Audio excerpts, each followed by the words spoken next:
Today's video I will be showing you how to make this headband. These are the materials: Monaco acrylic yarn in color brown, 2.5 mm crochet hook, yarn needle, and a scissor. To begin with, let us make a magic ring, then chain 2, 1, 2, then make 13 double crochets in the ring. So alright, since I am just staying at home, so to be productive, para maging productive naman, hindi yung bored na bored talaga. So that is why I am making this video to kill the boredom. Ganon, may ganon. So ayan na. 1, 2, 3, 4, 5, 6, 7, 8, 9, 10, 11, 12, 13. So, 13 double crochet, then pang 15 na yung dalawang chain. So, slip stitch tayo. Slip stitch to lock. Ayan. Tapos, okay, do not cut. Okay, simulan na natin ang ating petal.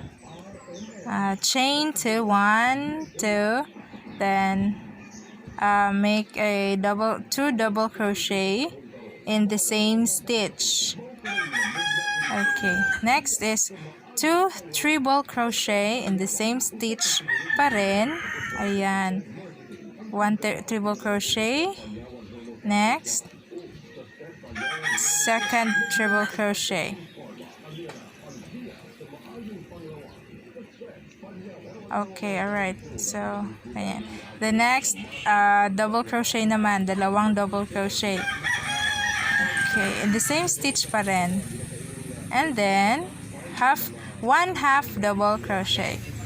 Okay, ganyan na. Nagawa na natin ang ating petal para sa ating flower.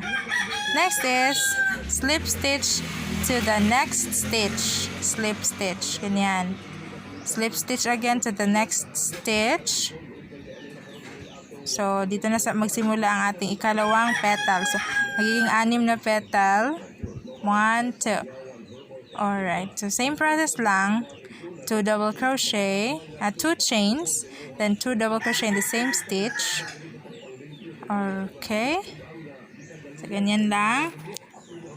Then, dalawang treble crochet in the same stitch pa rin.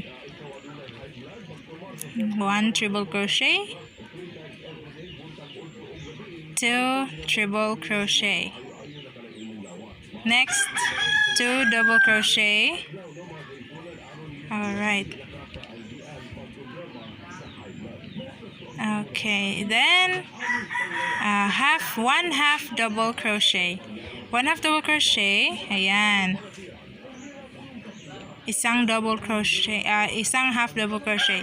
Then slip stitch again. So repeat lang natin yung process. Slip stitch in the next stitch, then slip stitch again, then chain 2. So ganyan lang. Ulit-ulit, tapos hanggang maging 6 na petal. We are now in our last petal. So the same process pa rin. O yan. Pang-6 na petal na tayo, chain 2, double crochet in the same stitch pa rin, the same stitch. Ayan, the same process lang, dalawang chain, tapos dalawang double crochet, tapos dalawang triple crochet in the same stitch, then double crochet again in the second stitch, and the same stitch pa rin. Ayan. Tapos, half double crochet. Okay. Naging ganyan na siya. So, may natirang isang stitch, slip stitch natin. Tapos, ayan. Ganyan na. Okay. So, nagiging ganyan na ang ating flower. 1, 2, 3, 4, 5, 6. So, 6 petals. Para sa ating band, headband, kasi itatay natin to. So, let us make 90 chains. Okay. Okay, nagiging ano na siya? 90 chains.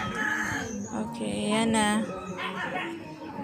Dahil tapos ang ating 90 chains, bibilang na tayo ng 3 stitches from the hook. And then, gagawa tayo ng double crochet. Okay. Insert natin sa ikatlong stitch. Alright, ayan na. Double crochet until matapos ang ating 90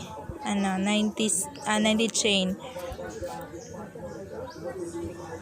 Balikan natin ang bulaklak with double crochet.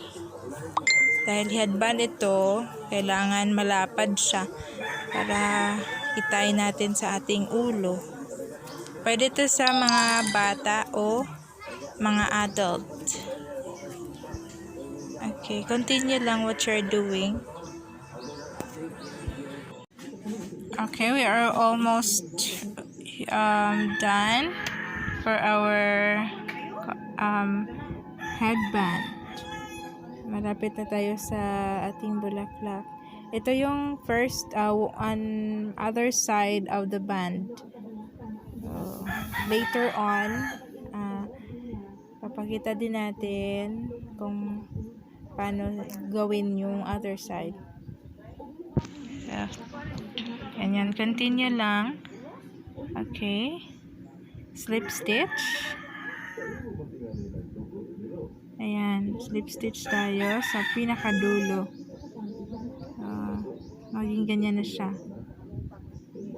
So, ganyan kahaba ang ating band.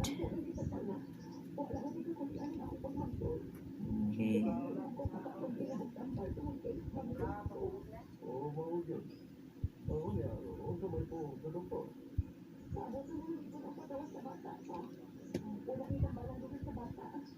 Lock natin. Okay, ganyan na. Sa other side ng ating band, let's insert the hook in between two petals. Okay, at tapos gagawa din tayo ng 90 chains. To secure the dulo ng ating yarn para hindi siya matanggal, so itatay natin. Ganyan. Tapos chain lang. Insert tie again para magiging ano siya, matibay, hindi siya matanggal. Okay. So 90. Make 90 chains para sa ating other side of the band.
Ito, tapos na ang ating headband. Kunin na natin ang ating yarn needle.